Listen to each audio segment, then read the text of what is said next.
Hello dear students, welcome back to our channel. Today we are going to learn 2.5 The Silver House. तर विद्यार्थी मित्रांनो, आज आपण 2.5 The Silver House या पोएमचा अभ्यास करणार आहोत. The Silver House. There is a silver house in the lovely sky, as round as a silver crown. It takes 2 weeks to build it up and 2 to pull it down. पहा, there is a silver house in the lovely sky म्हणजे आकाशात एक सुंदर असं एक silver house आहे. म्हणजे चंदेरी रंगाचं किंवा चांदीचं एक सिल्वर हाऊस आहे. येथे चंद्राला सिल्वर हाऊस असे म्हटले आहे. As round as a silver crown. Silver crown म्हणजे an old British silver coin that was used in England in the past. म्हणजे पूर्वीच्या काळी इंग्लंडमध्ये एक कॉईन होता, ब्रिटिश कॉईन, जो की एक सिल्वर कॉईन होता, तर त्याला क्राऊन म्हटलं जायचं. तर त्या सिल्वर क्राऊनसारखाच हे जे सिल्वर हाऊस आहे हे राऊंड शेपचं आहे, म्हणजे गोल आकाराचं आहे. It takes 2 weeks to build it up.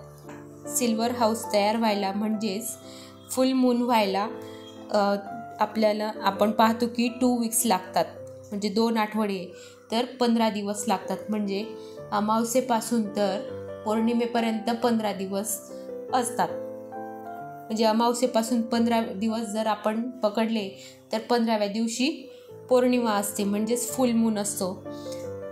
तर त्याला तयार व्हायला 2 weeks लागतात, म्हणजे 2 आठवडे लागतात. And to pull it down म्हणजेच ते गायब व्हायला सुद्धा 15 दिवस लागतात. म्हणजे पौर्णिमेपासून अमावस्येपर्यंत पुन्हा 2 weeks म्हणजे 2 आठवडे म्हणजेच 15 दिवस लागतात. There is a man who lives in the silver house in a lonely sort of way, but what his name is no one knows or no one likes to say. तर पहा, त्या silver हाऊसमध्ये एक मनुष्य राहतो, जो की तेथे एकटाच राहतो.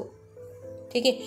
आणि त्याचं काय नाव आहे हे कोणालाही माहीत नाही आहे, किंवा ते कोणालाही उच्चारायला किंवा म्हणायला आवडत नाही. There is a man who lives in a silver house म्हणजे त्या सिल्वर हाऊसमध्ये तो माणूस राहतो आणि एकटाच राहतो. तर but what his name is no one knows म्हणजे त्याचं नाव काय आहे हे कोणालाही माहीत नाही आहे. Or no one likes to say आणि कोणालाही ते उच्चारायला आवडत नाही. Yet when you go to bed tonight just draw the window blind and peep out at the silver moon this lonely man to find. तर पहा, yet when you go to bed tonight म्हणजे आज रात्री जेव्हा तुम्ही झोपायला जाल तेव्हा काय करायचं आहे तुम्हाला? Just draw the window blind. तर तुम्हाला काय करायचं आहे की विंडो ओपन करायची आहे.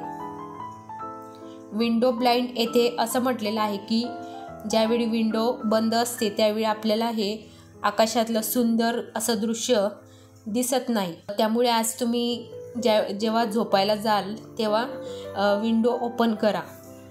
And peep out at the silver moon आणि विंडोमधून त्या आपल्या सिल्वर मूनला, फुल मूनला पहा. This lonely man to find आणि त्या फुल मूनला, सिल्वर मूनला पाहिल्यावर तुम्हाला त्या माणसाला शोधायचं आहे. त्याचा शोध घ्या की तो माणूस खरंच दिसतो की नाही. But if his house is taken down and all the sky is bare then go to bed because of course the poor man won't be there. परंतु but if his house is taken down परंतु त्याचं जर घर खाली गेलेलं असेल किंवा त्याचं घर म्हणजे सिल्वर हाऊस जर गायब झालेलं असेल तिथे जर मून नसेल आकाशात आणि आकाश अगदीच बेअर म्हणजे रिकामं असेल, तर तुम्हाला काय करायचं आहे की झोपून जायचं आहे. Then go to bed because of course तर तुम्हाला झोपून जायचं आहे. Because of course the poor man won't be there कारण की जर आकाशात ते सिल्वर हाऊसच नसेल तर तो माणूससुद्धा तेथे नसेल. So this poem is written by John Lee. तर विद्यार्थी मित्रांनो, अशा प्रकारे आपण ही पोएम आता समजावून घेतलेली आहे. तर आता आपण प्रश्न उत्तर पाहू. First, what do the following words in the poem mean? तर पुढील शब्दांचा अर्थ काय आहे ते आपल्याला सांगायचं आहे. क्राउन, क्राउनचा अर्थ काय आहे? an old British silver coin that was used in England in the past. म्हणजे पूर्वीच्या काळी इंग्लंडमध्ये जो सिल्वर कॉईन वापरला जायचा ॲज अ करन्सी, त्याला क्राउन म्हटलेलं आहे. And object usually made of gold and precious stones that a king and queen wears on her head. तर दुसरा अर्थ काय आहे की जेव्हा राजा किंवा राणी यांच्या डोक्यावर जो मुकुट असतो त्याला सुद्धा क्राउन म्हटले जातं. And the highest part of something, for example a hill, and an artificial cover for a damaged tooth. Round means circular, shape like a circle or a ball, on all sides of something or someone, moving in a circle. Draw means to move to one side. म्हणजे draw म्हणजे काय तर येथे खिडकी किंवा पडदे उघडणे म्हणजे एका बाजूला सरकवणे. And other meaning is to make pictures of something with a pencil or pen or chalk. म्हणजे पेन्सिल किंवा पेनाने चित्र काढणे.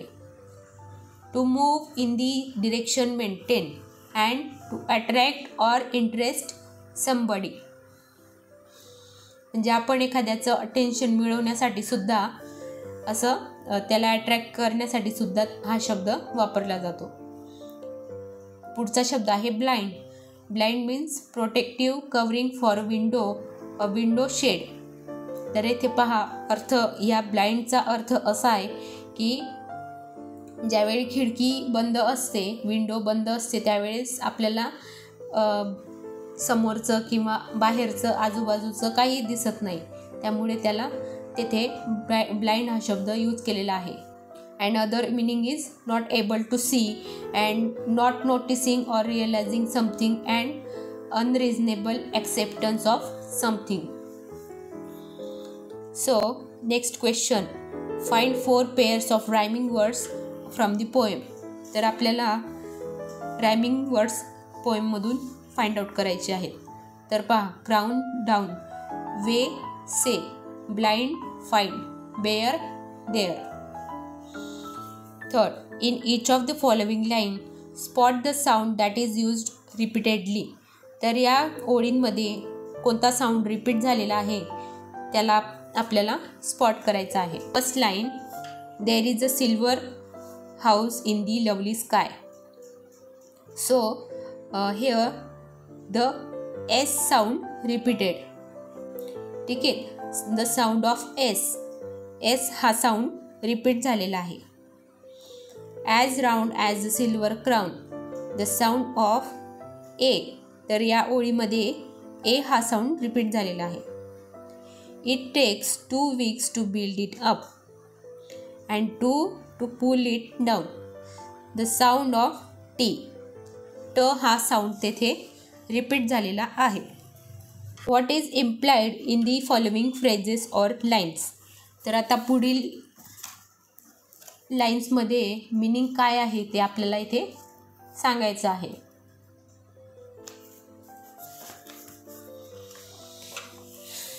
So first line is a silver house in the lovely sky means there is a silver moon in the lovely sky. म्हणजे आकाशात एक silver moon आलेला आहे, सिल्वर मून आहे, त्यामुळे तेथे त्याला सिल्वर हाऊस असं म्हटलेलं आहे.